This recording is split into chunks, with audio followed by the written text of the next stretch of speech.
நண்பர்களே ஆஸ்திரேலியா கடற்கரையில பொதுமக்கள் எல்லாம் கூடி அவங்க பாட்டு அவங்க வேலையை பார்த்துட்டு இருக்காங்க. திடீர்னு அப்பனும் புள்ளையும் 2 பேரும் சேர்ந்து ஃபயர் பண்ணுறானுங்க.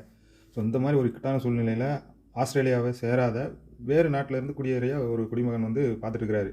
ஸோ ஏதோ அசாதாரண சூழ்நிலை ஏற்படுது அப்படின்னோடனே தன் நண்பர்கள்ட்ட நான் போய் என்னையால் முடிஞ்சது என்னவோ அதை நான் செய்ய போகிறேன் அப்படின்னு சொல்லிட்டு போகிறாப்புல.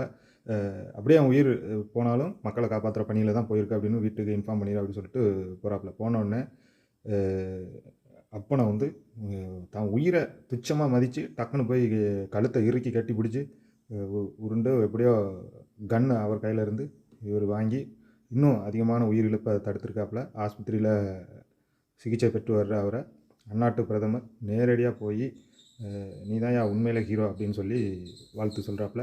நம்ம ஊர்லேயும் ஹீரோக்கள் வருவாங்க. ஆனால் ஏதோ ஒரு அசம்பாவிதம் நடந்துருச்சுன்னா ஜோக்கர் ஆயிடுவாங்க, அந்த ஏரியாவை விட்டு ஓடி போயிடுவானுங்க. அப்படி இல்லாமல் தன் உயிரையும் துச்சமாக மதித்து அந்த களத்தில் நின்று போராடின இவங்க தான் ரியல் ஹீரோ.